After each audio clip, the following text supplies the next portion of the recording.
افسانه خلق تاجیک تدبیری خرگوشچه ها. بود نبود در یک زمان، در یک مکان بیشه بود ناپیدا کنار. در آن بیشه پلنگی بیرحمی زندگی می کرد.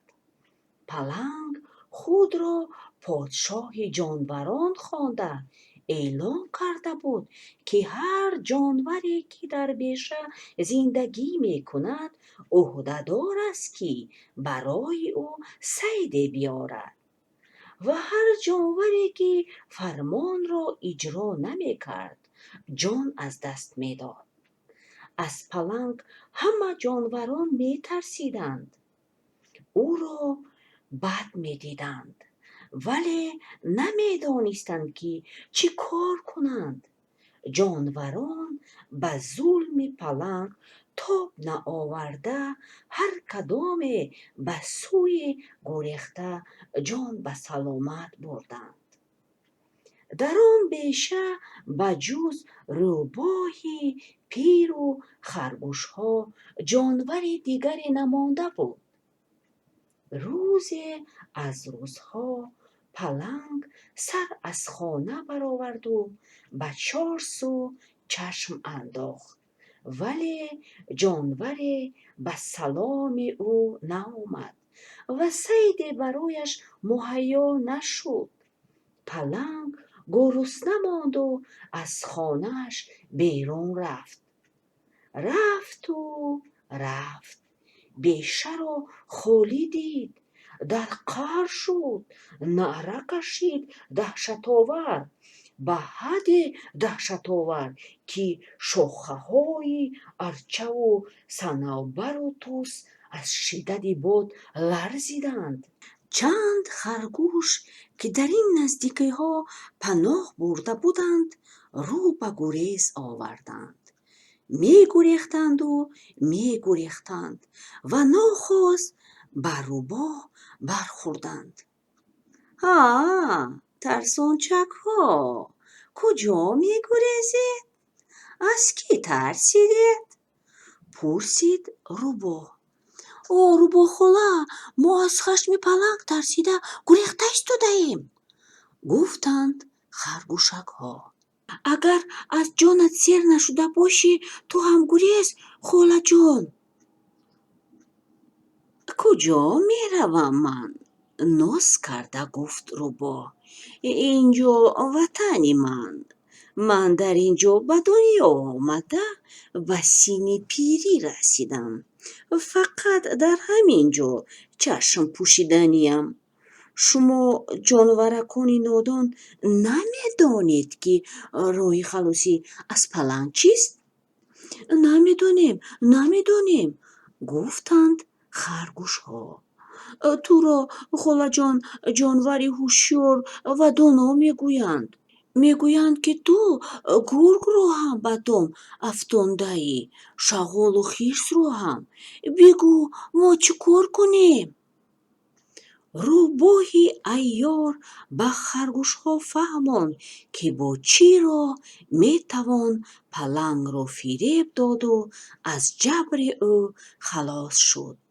خرگوش ها سخنان روباه را شنیدند و پسندیدند و به جستجوی پلنگ رفتند. دیر نگذشته زیر درختی عظیمی با او روبرو شدند. خرگوش ها پلنگ را دیده در جایشان شخ شدند. اگر سخنان روباه به خاطرشان نمی آمد کی می داند که حالشان چی می شد؟ مصلحت روباه را به یاد آوردند و به خود آمده به سوی پلنگ تعظیم کرده سلام داده گفتند: او پادشاه کل جانوران و جنگل، ما آمدیم تا نزد تو قرض سلام و جا آریم و هدیه های خود را بسپاریم. اما از راه پلنگی برآمد و هرچی داشتیم از دست ما گرفت. پلنگ گرسنه از این خبر به غضب آمد و فریاد زد: چرا گپی دروغ میگوید ترسانچک ها؟ در این بیشه بغیر از من پلنگی نیست. من پادشاهی این بیشه‌ام. هست، گفتند خرگوشک ها، عیناً مثل تو بزرگ و خشمگین. کجاست آن بیشرف؟ نعره کشید پلنگ: او را به نزد من دهید، اگر دروغ بگوید شما را پاره پاره میکنم. ای بزرگ بیشه، دروغ نمیگوییم، گفتند خرگوش ها.